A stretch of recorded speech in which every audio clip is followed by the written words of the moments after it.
Okay, time for some updates. We're gonna have a look at 17 new Casio, G-Shock and Baby G watch that will be coming out on the month of July, even though some of these watches has already been released depending on where you live.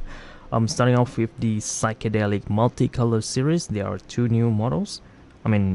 Pretty sure we talked about this a few times before, but apparently this will be released this month. An all-white version with just some prints in the watch. Well, I would say faceplate around the digital display. It is in positive. It is a really simple watch. This is the kind of watch that you either like or you don't. If you're into these psychedelic multicolors, this is a nice options. Or if you find that this one is too simple, pick this one up. This is, I believe, will be the most popular from this year release square basic level.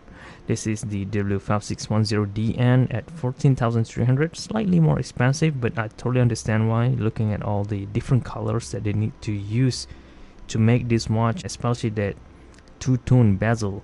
That is really cool. I'm sure this will be incredibly popular, especially among G-Shock watch enthusiasts. We don't just buy G-Shock to tell time, to use the function. Sometimes we just buy them just for the look of it, and this is incredibly stunning. And I'm really thinking about getting one, even though I won't be wearing them all the time. It's just having it, looking at it, it's just so satisfying. It's just my opinion as far as right now. Next up is Skeleton series and 6900 model. I already talked about this two last month. Basically they are just 6900 with a different watch band and bezel, and not to forget translucent faceplate, so that's new. The price is 13,750 yen, slightly more expensive than the one that I'm gonna be talking about now. The DW6900 TGA Team G-Shock Athlete 9JF for the color yellow. It's based on Thunderbolt colorway. I have no idea why they choose this. They didn't even print Team G-Shock lettering anywhere on the watch, which is odd. They should have done that. The price is cheaper than the skeleton version, so that's okay, I guess.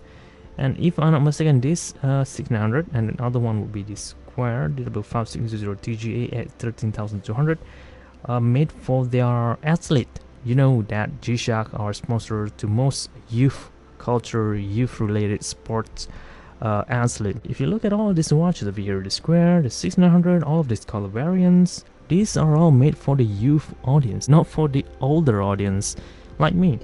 I'm getting old. So next up, speaking of youth culture, GA110JOP Japan One Piece. So this is a mix between the younger audience and the older audience, and I'm pretty sure people who could afford this are the older audience, considering the price will be 26,400 Japanese yen. Quite expensive for an ordinary G-Shock and a DG110 series watch. The functions are still the same, except now the prints a lot of One Piece reference on the watch bezel and also on the watch band. Nicely done though, incredible detail. A lot of thoughts that went through in the design of the watch. Basically, there's the One Piece hat on the subdial, and the hands came in gold to match with an X mark at a certain time of the day. Really cool. It has a lot of reference if you're into One Piece, which is a huge fan base around the world. And there's also G-Shock, which also has a huge fan base around the world, and when you combine both of them, you got this. If you think the price is expensive, think again. This watch is already sold out, and people are buying at a resale price, which usually costs double than this original retail. So I don't know what to say. One Piece fans are crazy, man. They're willing to spend that amount of money. I like One Piece, but I'm not willing to spend that amount of money on this watch, so I think I'm gonna pass on this, even though I really like it. Next up is a new G Squad colorway, a small size version of an already existing GA800 series, in this case GMAB800. The price is quite steep though, almost the same price as this GBX100, except it is an NADG, it has smaller size, so if you're into that, this is a nice options. New colorway, black and rose gold, white and rose gold, and lime green with white face. This one looks pretty nice though. I don't think I'll be getting any one of these because I already have this, but remember, these are made for specific targeted audience, specific people who love specific colors. Same goes with this Rangeman over here. You could buy a Rangeman at only around 200 bucks, or you could pick one up like this at around 500 bucks. Entirely up to you. Same thing, but different looks, different bezel, different band.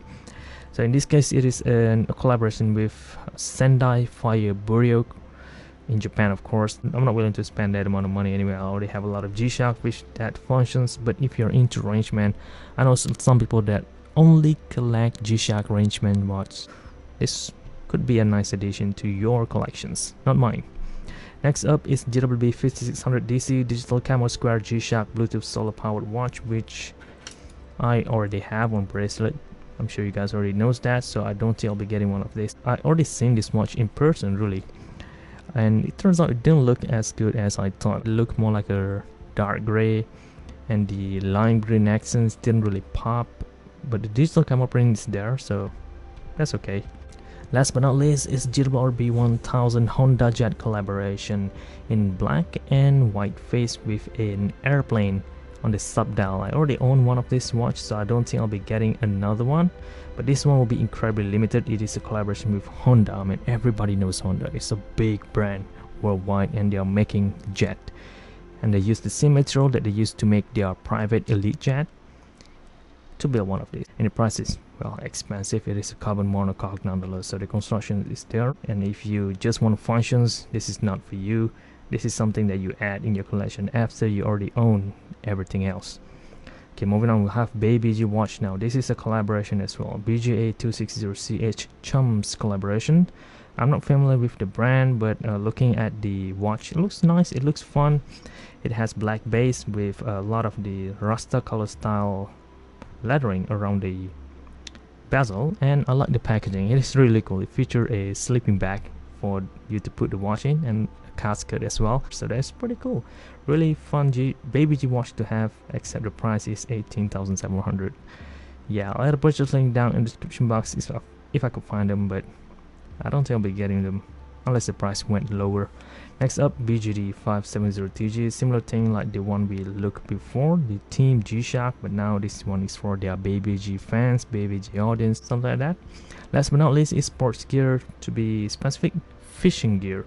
One in digital, one in NADG, WSC 1200 and WSC 1250. Next up, for my favorite pick of the month, number one would be the Honda Jet collaboration, because it's just the way it is. It is special. I like the analog G-Shock. Second would be this DN, the psychedelic multicolors, and third pick would be the BayBG because of the unique packaging. Now, comment down below, what's yours?